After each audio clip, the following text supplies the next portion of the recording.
And moment we reach there, जाते ही हमारे यूनिट के ऊपर एक छोटा सा एम्बुश हुआ। नो कैजुअलिटीज़, थोड़ी इंजरी हुई थी, एक बुलेट इंजरी जरूर हुई थी। एंड उसके बाद फिर हमारा था कि we have to take a revenge, because what happens कि जैसे आप बॉक्सिंग में होता है कि जब आप ओपोनेंट के साथ, तो you punch and try and see कि इसके अंदर कितना दम है। तो that something like that happens in the anti terrorist area also. अगर उन्होंने वो टेस्ट करते हैं आपको कि ये कैसी फौज आई है, ठीक है, तो if you don't retaliate, if you don't give them the befitting reply, तो चांसेस आर कि ऐसे इंसिडेंसेस आपके साथ और बढ़ जाए।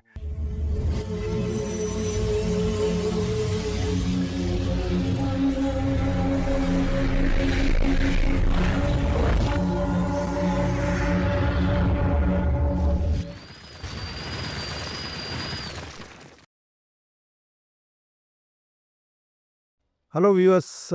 Good afternoon. In fact, this Republic Day of 77th Republic Day, आज हम एक ऐसे वॉरियर के साथ हैं जो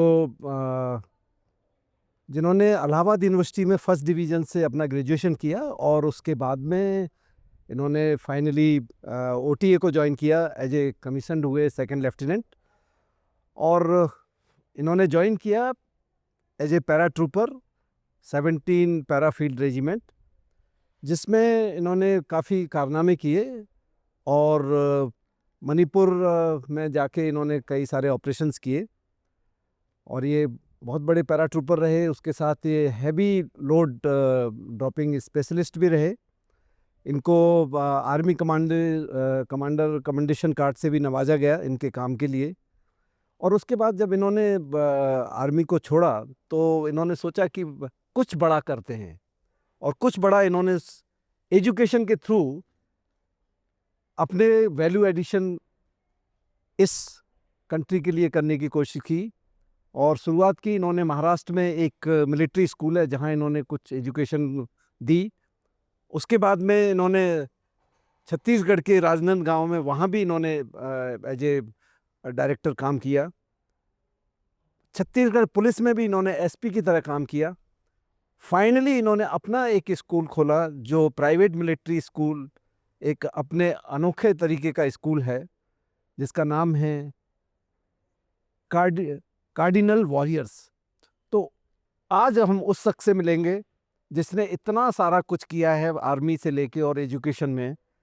सो let's welcome major Praveen of cardinal warriors. Jain sir. Jai Hind Praveen, how are you? Very very fine sir. Praveen, आपने शुरुआत की इलाहाबाद यूनिवर्सिटी से, उससे पहले आपकी एजुकेशन छत्तीसगढ़ में ही रही। तो थोड़ा सा बताइए कि आपकी इनिशियल स्कूलिंग और कॉलेज कैसा रहा? सर, इनिशियल स्कूलिंग मेरी छत्तीसगढ़ में हुई, फादर फॉरेस्ट डिपार्टमेंट में थे। तो इनिशियली रायपुर में भारत माता स्कूल, उसके बाद जगदलपुर में Nirmal higher secondary school, high school किया मैंने। वेस्लिन स्कूल राजनांदगांव से मैंने अपना इंटर इंटर कॉलेज किया। And then I went to Allahabad for doing my graduation. And during my schooling I was very much interested in sports. मैं हॉकी, फुटबॉल, साइकिलिंग और कई तरह के स्पोर्ट्स में जुड़ा हुआ था। और एकेडमिक्स की तरफ से आई वाज नॉट वेरी, जो ब्राइट स्टूडेंट टाइप्स होते हैं उस टाइप का था नहीं, और उस तरह का कोई रुझान भी नहीं था। लेकिन जब इलाहाबाद यूनिवर्सिटी पहुंचा, वहाँ पे जो माहौल देखा, जो आईएएस की तैयारी कर रहे थे, I happen to join the hostel जहाँ मैक्सिमम लिगेसी थी कि आईएएस निकलते हैं। वहाँ से गाइडेंस भी मिली सीनियर्स की कि किस तरीके, हमारे सीनियर बैच में कई लोग ने ज्वाइन किया, सीनियर्स ने आर्मी ज्वाइन किया through officers training academy and IMA. तो दैट वाज द टाइम कि हमको गाइडेंस मिली और आर्मी के बारे में पता चला। तो that is the basic journey sir for the education, basic education in the.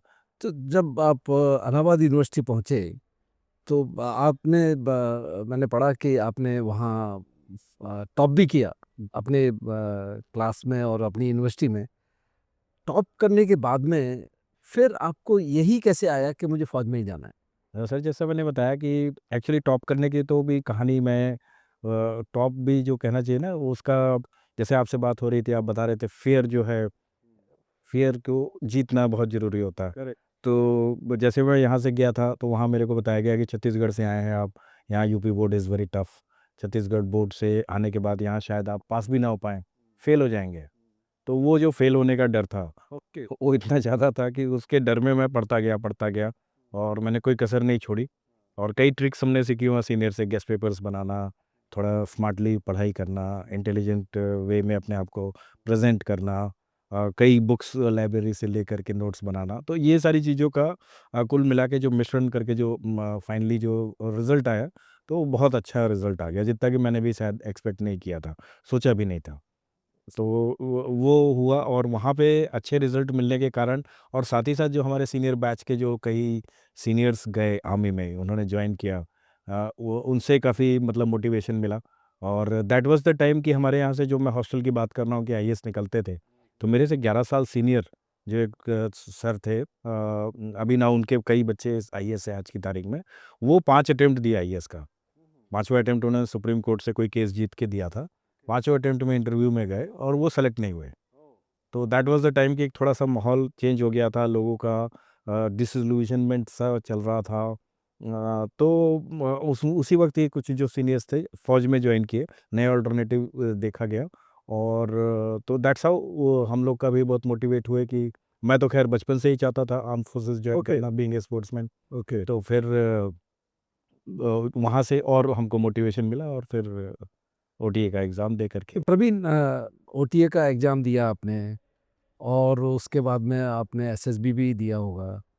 तो किस तरीके से आपको ये सब जो चैलेंजेज़ होंगे एग्ज़ाम और एसएसबी, कुछ यादें हैं उस टाइम की? जी सर, बहुत अच्छी यादें हैं, क्योंकि फर्स्ट एसएसबी जो था वो मैं रिजेक्ट हो गया था। Okay. And first SSB reject होने के बाद मतलब मैंने सोचा नहीं था कि मैं रिजेक्ट हो सकता हूँ। तो कॉन्फिडेंस लेवल इतना चल रहा था, हाँ, अच्छा। आप ये कह सकते हैं, क्योंकि रिटन पहली बार एग्ज़ाम दिए, सेलेक्ट हो गए। तो एसएसबी में जो मैं नहीं सेलेक्ट हुआ वो तो एक था, और मेरे साथ में जो एक बंदा था, he is now colonel MLI में, colonel Rajesh Yadav, he got selected. Okay. And तो उस वक़्त बहुत बड़ा वो लगा कि कैसे नहीं सेलेक्ट हुए। देन कर्नल यादव ने ही गाइड किया मेरे को कि भाई ऐसे करना है, ये करना है। This is very different thing. उस टाइम पे देखिए सर, वो इंटरनेट नहीं होते थे, जानकारी नहीं होती थी, कोचिंग नहीं होती थी। अभी कई लोग हैं जो कि गाइड करते हैं, वो ऑनलाइन आपको पता चलता है कि ओएलक्यूज़ नाम की कोई चीज़ है ना? This is how to develop that, है ना? कैसे हमने उसको, कैसे अपने आप को प्रेज़ेंट करना है। तो we went there as a student. जो गलती नॉर्मल करते हैं कि एसएसबी को हमको लगता है कि इसमें नंबर गेम है, नंबर जो ज़्यादा पाएगा टॉप कर जाएगा, वो सेलेक्ट हो जाएगा। It is not that.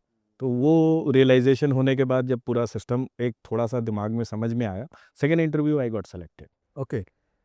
And तो याद है कि कर्नल यादव ने that time your cadet in SSB, कौन-सी एक चीज़ बताई कि यार इसको ध्यान में रखना है?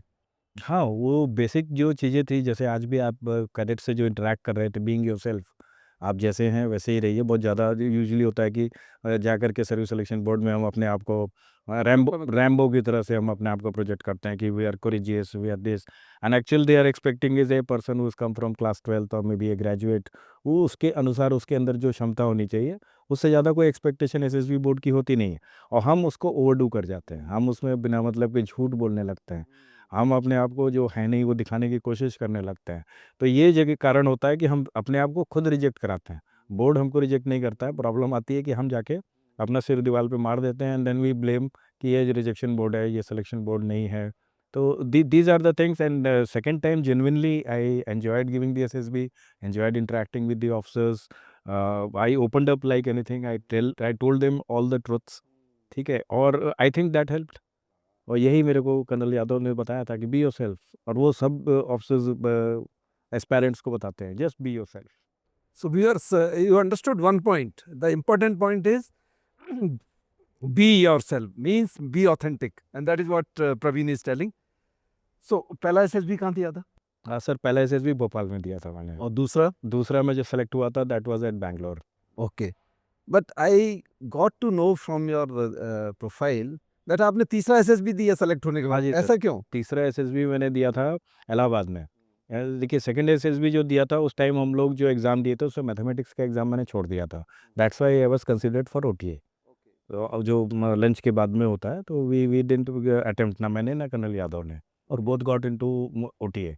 ओके, तो ये एग्जाम कहाँ होता है, सीडीएस में? सीडीएस का जो अच्छा, यूपीएससी के जो एग्जाम कंडक्ट होते अच्छा, उसमें मैथ छोड़ दो तो फिर ओटीए के लिए consider then you are consider only for OTA.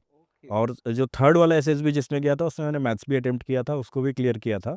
तो दैट मीन्स कि I was supposed to join at IMA. Okay. तो once I went for the interview तो इट वाज लाइक वहाँ पे भी इंटरव्यूइंग ऑफिसर भी कह रहे थे क्यों आए हैं आप, तो सेलेक्टेड हैं। I want to not join for a short service, I want to join for a permanent commission. वो बाद में क्यों ऑप्ट करना, अभी ये मौका है, मैं इसमें चला जाऊँगा। तो इंटरव्यू वाज वेरी फॉर्मल, बहुत अच्छा था इंटरव्यू। और उसमें मैंने एक गलती कर दी, I put my guards down and that is the that is where I got rejected. Okay, okay, okay. उसमें उन्होंने एक क्वेश्चन किया था इंटरव्यूइंग ऑफिसर ने कि आप सेलेक्ट हो जाएंगे then you got a bike, तो बाइक का क्या करेंगे, अभी ट्रेनिंग में आप जाएंगे देन यूनिट में जाएंगे, वो शायद बाइक आपकी यूज़ ही नहीं है होएंगी अब, तो उसको क्या करेंगे। तो आई टोल्ड कि sir I will give it to my younger brother.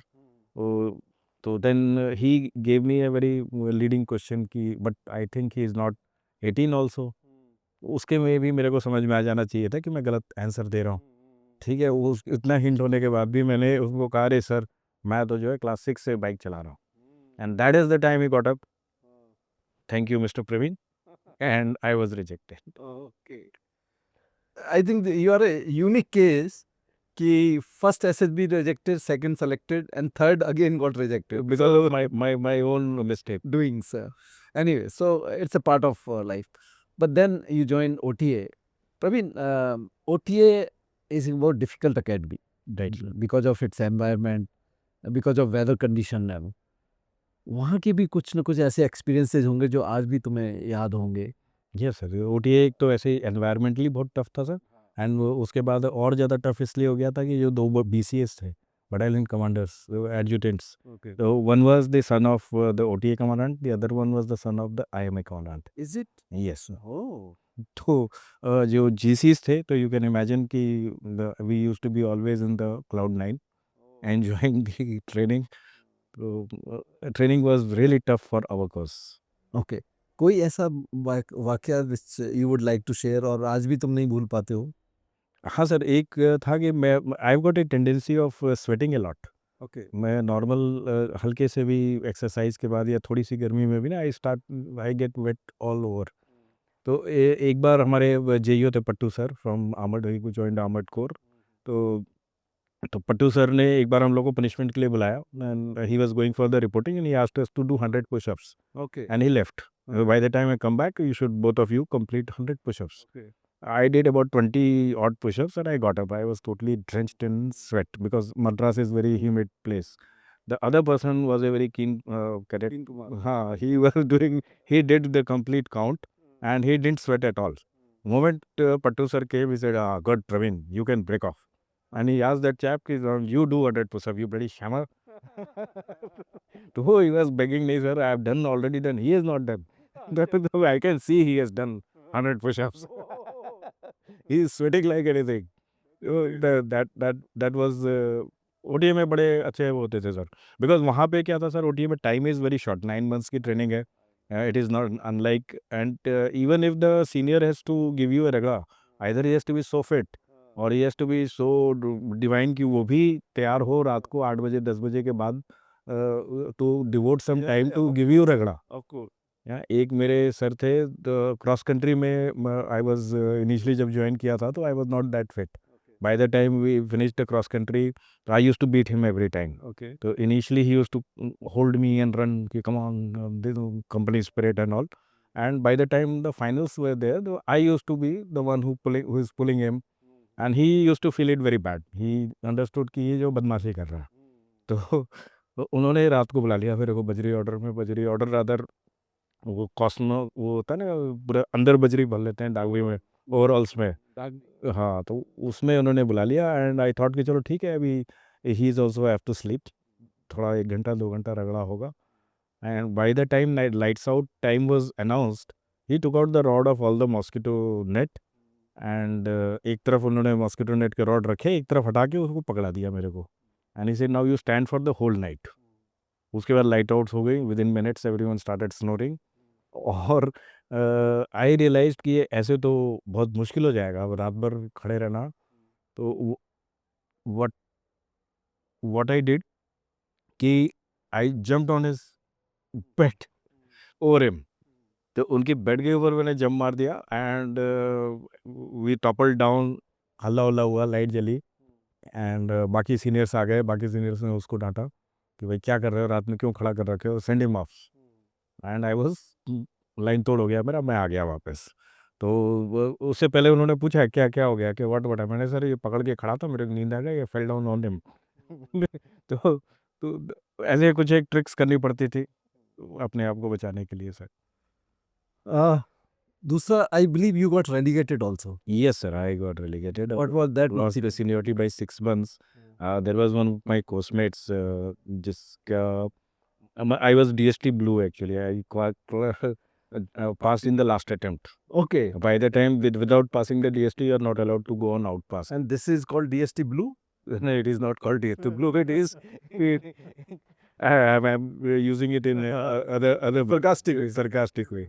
सो बड़ी मुश्किल से डीएसटी, वो मर्सी लैनियर्ड जो होता है ना, मर्सी लैनियर्ड टाइप्स मिला था, because I was not able to pass. I was very pass in all the things, DST I was not able to pass. तो all the coursemates used to go on out pass and an the last attempt I got the and there was one out pass before that end of the session. तो I asked most of the one of my coursemate कि come along with me. तो he said boss I don't have money. I said don't worry, I will sponsor. मैंने कभी गया नहीं out पास, मैं sponsor करता हूँ, चल। We went on out pass, we had some drinks and all and we were about to come back, then one of other senior came and he offered us more. I asked him कि boss it will be wrong, let's not get into trouble, but he didn't hear, और उसने और ले लिया and he went out of control. और ये होने के बाद जितने थे उस दिन, दैट डे एक्चुअली 2 या 3 लोग का बर्थडे था, मौसम भी अच्छा था वहाँ पे, and almost half of the academy was in this state. Anyway everyone left, उसको छोड़ दिया। उसको मैं कंधे पे लाद के लेके आया, मेट्रो में भी कुछ पंगे हुए उसके, sorted it out. Then gate के ऊपर उस्ताद से मार वार खा के, जो हमारा मेन रोड है in OTA, what is the thing कि जैसे आप गेट से एंटर करते हैं, the commander's house is there just near the entrance. So once I was walking on that road without a escort with 2 people and he was hanging on my shoulders. तो तब तक commandant की गाड़ी आई, as luck would have it, थोड़ा सा कांच नीचे हुआ, ऊपर हुआ एंड इट वेंट अवे। तो आई न्यू कि अब इससे तो कोई नहीं बचा सकता। Moment we reach the barrack, उसके बाद फॉल इन हो गया, अपना platoon commanders came and things were out, RMO was called, medical was done, but I was saved. मतलब they tried to save me because I was in quite senses like all others. और उन्होंने कहा कि ठीक है, we will, but this chap is going to face the music. But later in the court of inquiry, there are DS ने इस coursemate से लिखवा लिया कि ये प्रवीण जो है, he is also involved in this thing, and so both of us got relegated. तो we lost the seniority for 6 months, but the positive part I think कि इसके कारण ही शायद I got the para. So I think whatever happens for good. Praveen, आपने para की बात की, तो वाई पैरा ओनली? कहाँ से आपको इंस्पिरेशन मिला कि मुझे पैरा फील्ड रेजिमेंट ही ज्वाइन करना है? पैराफील्ड नहीं सर, मेरे डीएस थे major Sanjay Sharma, he retired as a major general Sanjay Sharma. तो he used to tell us about how guns fire, how fire is corrected and all those things, and I was so much inspired to join the artillery. I opted for artillery. एक हमारे colonel Baljit sir, that time captain, he used to come for sky diving at OTA. तो जब भी वो jump के लिए आते थे, तो since I spend extra time, तो उनसे मुलाकात होती थी। I used to ask him कि सर कैसे ये, how do you do this, डर नहीं लगता, एंड ऑल दोस कई क्वेश्चंस होते थे। तो देन आई आस्क्ड कि how can I do it. He said कुछ नहीं, तुम वॉलंटियर कर देना। तो I said sir I am opting for RT, I am not opting for infantry. तो he said I am also RT officer, Baljit sir is 9 para field. Okay. उन्होंने कहा कि मैं भी आर्टिलरी ऑफिसर हूँ, you sign for that thing and there is a probation which you will have to clear, and if you are able to clear that probation you will be inducted into a para RT unit. तो that's how फिर मैंने उसको volunteer कर दिया and I got 17 Paris. कितने लोग गए थे और कितने हुए फाइनली प्रोबेशन में? सर प्रोबेशन 17 में तो मैं ही गया था उस टाइम पे। टोटल कितने? दूसरा एक और या ऑप्ट तो मेरे ख्याल से आधी एकेडमी ने पैरा ऑप्ट किया था। Since I was first in the order of merit, तो मेरे को 17 मिली। Second in order of merit था, उसको 9 मिली, but he was not able to clear the probation. तो मैं ही अपने कोर्स तो में जितने लोगों को फाइनली मिली उसमें से कितने लोगों में से कितने लोग प्रोबेशन कर पाए? प्रोबेशन पे कॉल सर, प्रोबेशन पे कॉल बाकियों को मिला नहीं। ओके। ये एकेडमी का था। यूजुअली क्या होता है, एकेडमी में एक बार आप वॉलंटियर करते हैं, उसके बाद then again you volunteer through your unit, but that application has to be routed through the CEO. तो most of the unit CEOs don't send it, and unless and until they are very die hard, like you see so many SF officers, वो किसी भी unit में commission हो जाए तो उनके दिमाग में ये चलता है, एक बार प्रोविजन से रिजेक्ट हो जाते हैं फिर जाते हैं वो। तो डाई हार्ड टाइप के जो रहते हैं, unless you are that die hard type, तो या तो आप एकेडमी से डायरेक्ट किसी पैरा यूनिट्स में चले जाते हैं, otherwise you have to be something so much enthusiastic about कि फिर आप उसको परस्यू तब तक करते हैं जब तक आपको मिल नहीं जाता। प्रोविशन के बारे में थोड़ा सा प्रवीण बताओ हमारे व्यूअर्स के लिए कि एक्चुअली प्रोविशन का बहुत बड़ा हुआ है, वो हुए को किस तरीके से आप ब्रेक करते हो? हाँ सर, देखिए प्रोबेशन हुआ नहीं है sir. Probation is a thing in which they are looking for the type of person who fits the para unit. जैसे हमारी पैरा आर्टिलरी यूनिट है, हमारी एसएफ फोर्सेज नहीं थी, तो हमारे probation is not as tough as compare to SF probations. But the basic similarity आप समझ लीजिए, जो कॉन्सेप्ट है, कॉन्सेप्ट प्रोबेशन का ये है कि this person should not give up, सबसे पहली बात। और लाइक मेरे को पहले दिन ऑफ द सर्विस दोपहर को 40 किलोमीटर भेज दिया गया। ओके। और 40 किलोमीटर मेरे साथ कोई यूनिट के डिफॉल्टर्स एंड वो सारे भी गए थे, about 40 of them, and no one completed that 40 kilometre. And मई की गर्मी, सिकंदराबाद, तो एक को मैंने पकड़ के रखा था, जिसको मैंने कहा कि भाई if you walk with me, थोड़ा कदम मिलाता रहेगा तो I will be able to complete, otherwise I will also have problems. तो वो बंदा मेरे साथ कंप्लीट किया, but he also sign non para volunteer and he went away. Okay. अब इसमें जब आप ऐसे टफ कर रहे होते हैं, आपको स्लीप कम मिल रही है, आपको बीपीटी कराया जा रहा है, तो दैट इज़ द टाइम वो आपके ब्रेन में एक चल रहा होता है कि there is a easy way out, and there are people suggesting you, साहब छोड़ दो, कहाँ लगाए हो, नॉन पैरा साइन करो, go and enjoy your life in army, अफसर बन गए हो, ठीक है, तो ये कहाँ लगे हो आप ये सब करने में।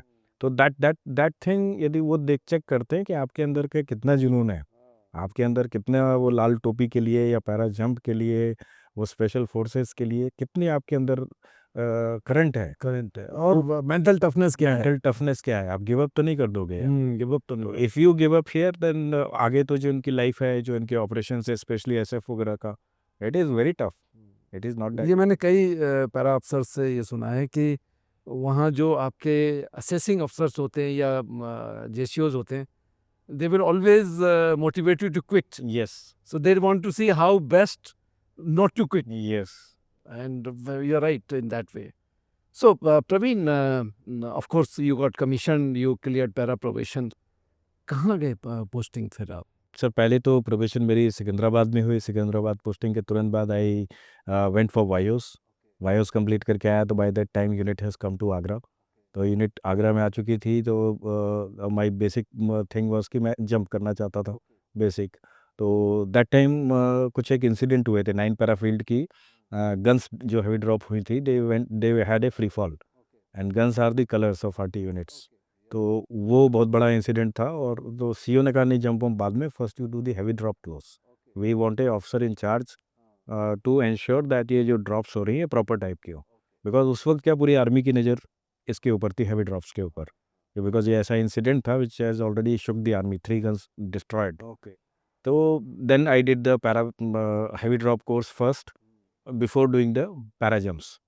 And then you became a heavy drop specialist. Yes, we had a very nice team of.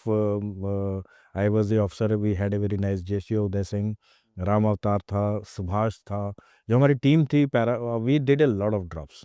तो पैरा ब्रिगेड में एक चीज़ होती है कि अगर कोई एक्सीडेंट हो जाता है, फॉर एग्जांपल जंप्स वगैरह में भी, तो next day entire officers of the brigade whoever are available, they go for a jump, just to break that myth of fear कि there is nothing, this is just an incident और accident.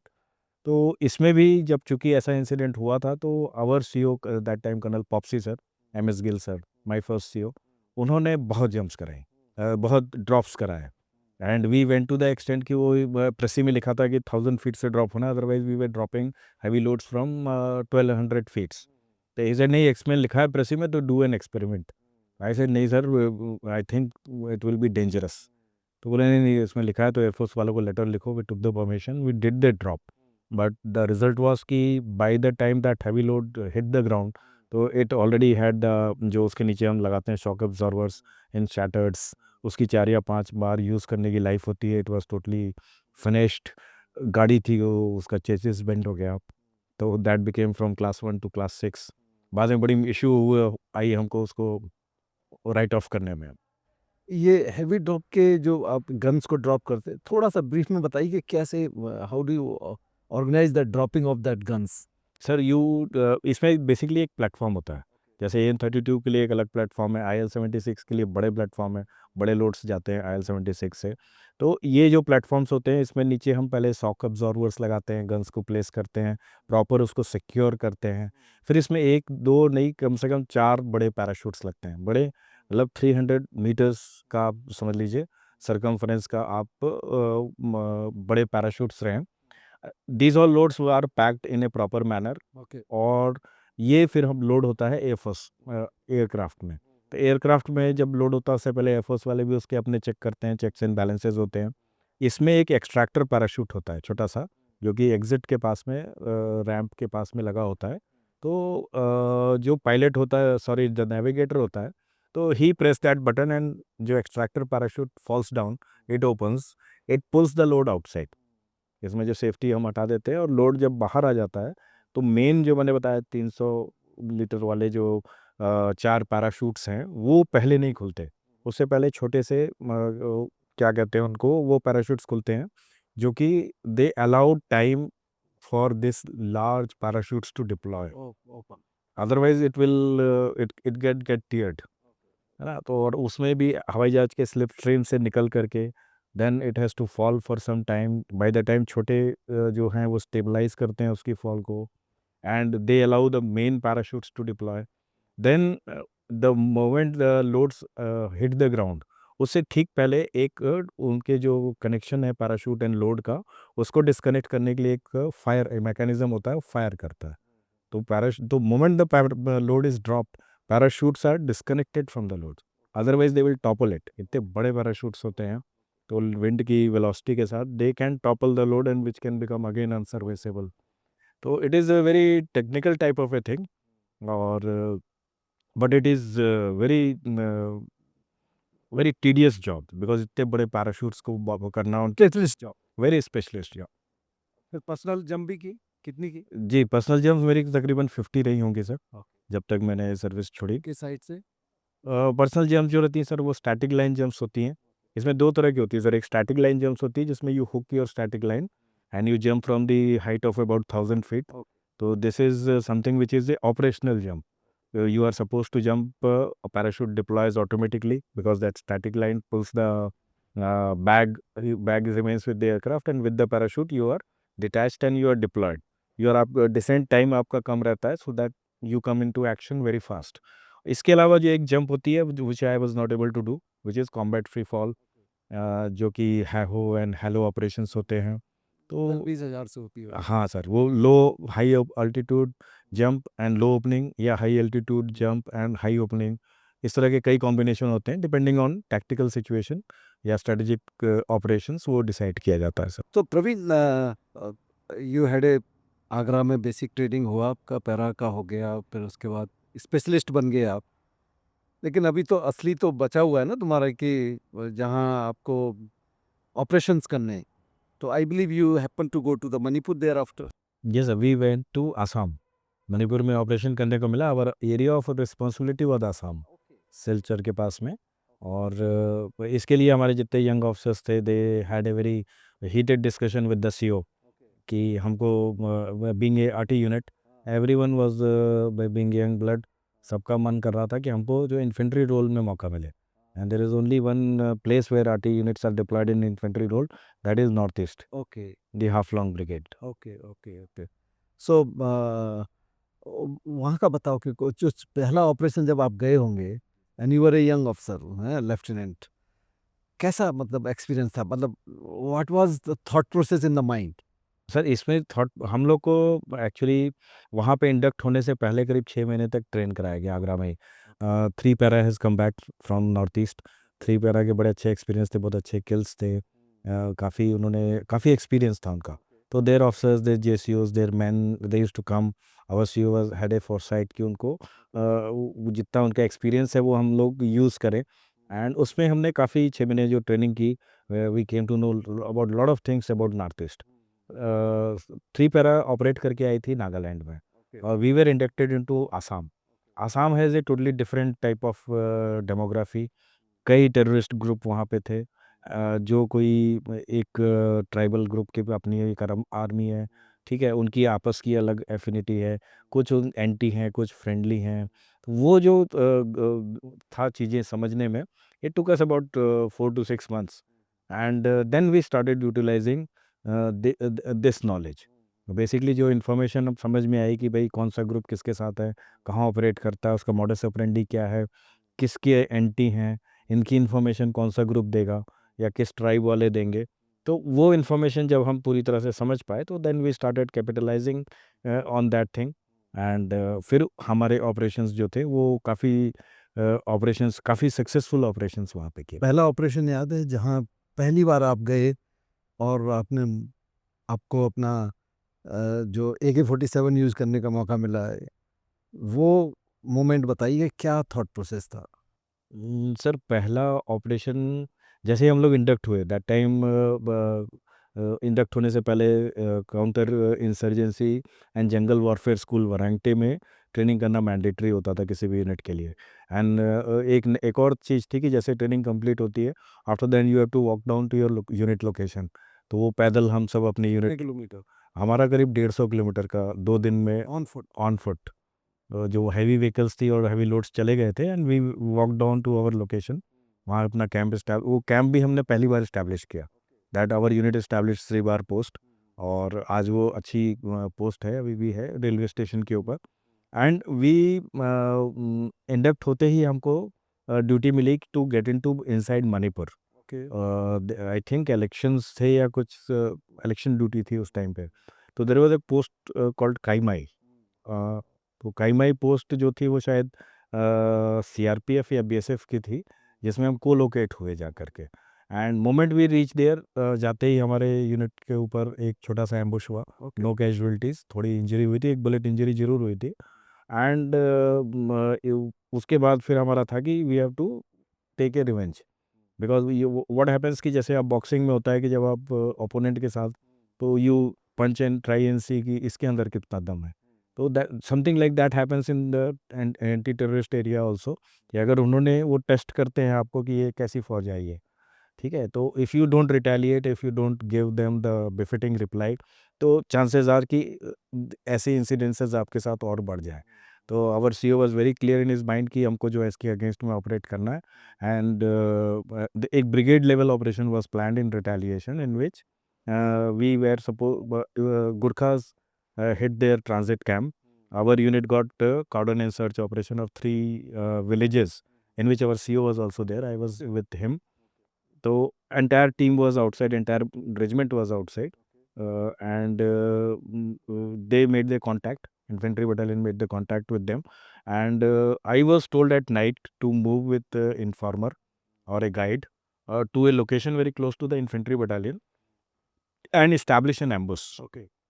तो I started at night, रात में हमको ज़्यादा कुछ पता नहीं चल रहा था, अंधेरे में हम गए। And in that operation, I had, because I was doing adjutant and quartermaster, I was a headquarter element. I took the COQRT, 2 GCOs and 1 OC LRW who was along with me. तो OC LRW kept on telling me कि sir, I am seeing some torches, okay. please stop. मैंने यार इतने, हमने सबसे पूछा किसी को टॉर्च नहीं दिख रहा है। मैंने कहा यार तुमको कैसे टॉर्च दिख रहा है, हमको तो कुछ नहीं दिख रहा। And that were very narrow lanes which we were walking in at night. We पहली बार जा रहे थे, कुछ मालूम नहीं था कहाँ जा रहे हैं। Just we are holding the guide and एक दूसरे के belt. It was complete jungle and mountain. Okay. तो उसमें देन OCLRW ने ही पुट हिज फुट डाउन, ने बस आप एनवीडी रखा है पिट्ठू में, उसको निकालो और देखो। I said, ठीक है। तो once I saw with the NVD, I saw so many line of torches. तो that was a very very specific thing, and they were all moving perpendicular to us. We were in a straight line, and they were in a perpendicular line. They were moving from right to left. So we were not in a position to fire because we were one behind the other. Okay. So that time for opening the fire means we would have been shooting each other only. Yeah. तो and the situation was such कि we didn't know इतने सारे तो usually अंडरग्राउंड्स नहीं move करते हैं and then we decided कि नहीं, let them go. We are not prepared and we have got some other task in hand which we have to complete by the morning. Let them go. Let's see. कल मिलेंगे, बाद में मिलेंगे. तो we ले लो, उनको जाने दिया. बाद में पता चला कि ये पूरी इन्फेंट्री की कंपनी थी. ये लेटर हमको अगले दिन पता चला. तो when their CO walked into our ambush, then we reached there, we established the ambush, and the moment we established the ambush, तो I gave them instructions कि यहाँ पे fire मत करना because these people are गुरखास और यहाँ north east के insurgents also look like similar. तो दूर से कहीं आप गलती से ये मत कर देना कि गुरखा का कोई ट्रुप्स मूवमेंट कर रहा हो and you shoot them. And but by the time I was deploying the ambush, I finished deploying the ambush. This was my first operation. Okay. And usually I never used to get chance to do operation being adjutant as well as quartermaster of the regiment. तो इसमें जैसे मैंने ख़त्म किया होगा तब तक एक तरफ से फायर खुल गया. आई वेंट बैक, अरे किसको मार दिया भाई, क्यों फायर खोल दिया? बोले साहब यूजी आ रहे थे. I said how did you identify UG हैं? मैं बोला था don't fire without asking me, without my orders. ये गुरखास भी हो सकते हैं. जैसे नहीं साहब वो यूजी था, टोपी उल्टा पहना था. I said come on. तो फिर मैं भागा. I started running towards that place जहाँ पे इन्होंने बताया कि यूजी था. That was a very nice kill area. We were sitting on a top of a hillock, और वो पूरा रास्ता जो था कर्व करके जाता था. Once I reach the turning, I look back, तो मेरे साथ सिर्फ एक बंदा था, वो मेरा driver Manoj Kumar, and entire ambush team was sitting there. They didn't come out. उनको वापस बुलाया मैंने कि आओ वापस आओ. And once I went ahead, तो जहाँ इन्होंने बताया था किसी को हिट किया है ना, 2 बंदे आए थे, तो एक बंदे को हिट किया था तो उसका राइफल नीचे चला गया था. And once I look down the valley, तो वो राइफल दिखाई दी, मैंने खींच ली, दूसरे वो उनको नीचे भेज दिया. And once we went ahead, तो we found the other person also who got injured. तो इन दोनों को हमने न्यूट्रलाइज किया, बॉडी सर्च कर रहे थे, तब तक हमारे ऊपर फायर आ गया. Okay. तो वी थॉट कि माइट बी इंसर्जेंट्स की जो मेन बॉडी है, they are firing. And we came back into our ambush, to cover defences. Later पता चला कि ये इन्फेंट्री बटालियन ही थी. ठीक है, they walked into our ambush, they started searching the bodies. And फिर हम इन पे फायर ओपन करते वाले थे. वी रियलाइज्ड कि ये फौजी हैं. ICK वगैरह से हमने आइडेंटिफाई कर लिया. और I try to talk to them बाहर आके, और उन्होंने वापस फायर करना शुरू कर दिया. And they fired, they opened everything, LMGs and everything. But finally जब एवरीथिंग वाज सॉर्टेड आउट, तो वी केम टू नो कि ये कहीं कैंपरेट करने जा रहे थे. इनको कोई 2 बंदे मिले थे विद ग्रेनेड. लाइन चल रही थी. जो पूरी लाइन चल रही थी वो थी, और उसके वो एक उनकी कंपनी थी. ये दूसरे डेव की इन्फेंट्री बटालियन थी जो हमारे ब्रिगेड एरिया में ऑपरेट कर रही थी. और इसकी दोनों डेव को कंफर्मेशन नहीं थी कि इस तरह का कुछ चल रहा है. तो there was lot of confusion. तो then that confusion was cleared on radio set. I communicated with the CEO, with the CO of the other infantry, our sister infantry battalion. Then I went along to raid the camp along with that infantry battalion CO. So they had 2 CO QRT. We went for that raid. You are also part of. I was also part of it. तो फिर हमने वहाँ पे उनका camp raid किया. By the time they have already run away. Okay. उनका खाना मिला बस हमको, जो we after giving to this UGs and seeing कि हाँ ठीक है, इसमें जहर वहर नहीं है, then we had that food. So I think you had another option where you had a kill also. This is the operation in which we had the kill. इसमें जो 2 यूजीज हमने मारे थे ना, एक वहाँ पे लग गया था. सेकेंड वन जिसको हमने चेस करके मारा था, he was hiding in the bushes and we were searching around for him and we found him sitting there Okay. Close and we shot them. Okay. So Praveen, this has been your operational life. उसके बाद में you quit very early. Yes sir. You quit very early means you didn't even complete 10 years. Sir उसका क्या reason रहा और फिर क्या किया उसके बाद? सर जब 5 ईयर कंप्लीट किए थे तो I was in a very big dilemma. Okay. shall I continue or shall I quit? So there were so many things like I joined quite late at the age of 25, and the other officers who were serving along me, ex-NDA, ex-RIMC, they were quite young, quite fit. तो एक तो ये था कि यदि PC लेते हैं तो देन व्हाट, एंड दूसरा था कि आई आई हैड ए एक ड्रीम था आईएएस बनने का। ओके। वो जब पहली बार मैं रिजेक्ट हो गया था तो उसके बाद मैंने अपनी एक्चुअली प्रिपरेशन शुरू कर दी थी आईएएस या आईएफएस के लिए, और then I got selected, so I joined the armed forces, और उसमें भी शॉर्ट सर्विस था। तो मैंने जब इस डायलेमा में मैंने परमानेंट कमीशन के लिए ऑप्ट ही नहीं किया, मैंने उसका एक्सटेंशन के लिए ऑप्ट किया। और एक्सटेंशन के टाइम पे दो जो एक्सटेंशन से पहले एंड बाद में कारगिल हुआ, कारगिल में we didn't cross the LOC, और पराक्रम हुआ 6 months we were around Punjab and Jaisalmer, we didn't do the operation. We were totally prepared to cross, but वो orders आए नहीं। तो देन आई सेट कि चलो आईएएस में ही अपना लक ट्राई करते हैं, and in extension period you got a option कि you give a 3 months notice and you quit.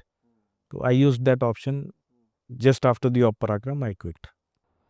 सो वहाँ से बाहर आने के बाद why you chose education only, because you have already served in 2 military schools and you produced result, काफ़ी अच्छे result रहे वहाँ के, and finally you establish your own military school, private military school, which is a very unique achievement I must say, because हर आदमी नहीं सोच सकता है कि एक प्राइवेट मिलिट्री स्कूल बनाए। तो ये जो जर्नी आपकी रही है इसके बारे में कुछ बताइए, सो दैट हमारे जो नए एंटरप्रेन्योर्स इस तरीके से कुछ एस्टेब्लिश करना चाहते हैं, बिकॉज एक तो ये बहुत ही नायाब काम है कि आप लोगों को एम्पावर कर रहे हैं बाय दिस एजुकेशन, और वो भी मिलिट्री एजुकेशन। तो ये जर्नी का थोड़ा सा आप। तो फौज छोड़ने के बाद sir I happen to join the Gondia military school, private military school, और वहाँ के जो फर्स्ट बैच में जो बच्चों का रिजल्ट्स आया एनडीए में, आईआईटी में, मेडिकल में, तो दैट इंस्पायर्ड मी। और दैट वहाँ चूँकि टीचर्स बहुत अच्छे नहीं थे, बाकी इंफ्राइज वाज गुड, एंड स्टूडेंट्स भी काफ़ी हम्बल बैकग्राउंड के थे। तो वह एक चीज़ मेरे को समझ में आई कि यहाँ का जो मैजिक हो रहा है, it is because of this routine. ये इसमें डेली फिजिकल फिटनेस हो रही है, पीटी हो रही है, शाम को गेम्स हो रहा है, डेली इनकी इवनिंग क्लासेस हो रही हैं, और ये जो रूटीन है, जो कंसिस्टेंसी है, this is giving the result. तो उसका जो बेसिक होता है, वो बेसिक जैसे फौज में हमारे बेसिक फॉलो करते हैं तो we get results, we don't muddle around या fiddle around with the basics.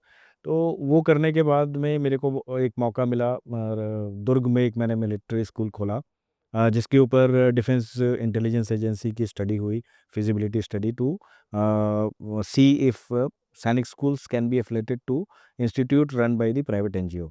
तो उसमें एक Anil Sukhbir, my junior, he came here, और हमने उसमें एक रिपोर्ट बनाई, 100 सैनिक स्कूल की पॉलिसी आई, and since I was knowing कि ये पॉलिसी आने वाली है, तो I started with this venture at Cardinal Warriors एट रायपुर। और यहाँ हम तब से जो फॉलो कर रहा हूँ मैं, गोंदिया का मिलिट्री स्कूल या दुर्ग का मिलिट्री स्कूल या ये प्राइवेट मिलिट्री स्कूल, तो इसमें हम बेसिकली वो सैनिक स्कूल या आरआईएमसी या राष्ट्रीय मिलिट्री स्कूल जॉर्जियंस का जो जो रूटीन है, उसी को हम फॉलो कर रहे हैं। और बेसिक इंटेंशन वही है कि जो consistency, physical fitness, OLQ development, awareness, ये सारी चीज़ें हम इनकॉर्पोरेट करें apart from the CBSE curriculum, routine के साथ में। प्रवीण, मैंने जो आज देखा आपके cardinal warriors, I am really impressed the way you have inspired, or you have brought up them to that level of whether it is a drill, whether their confidence,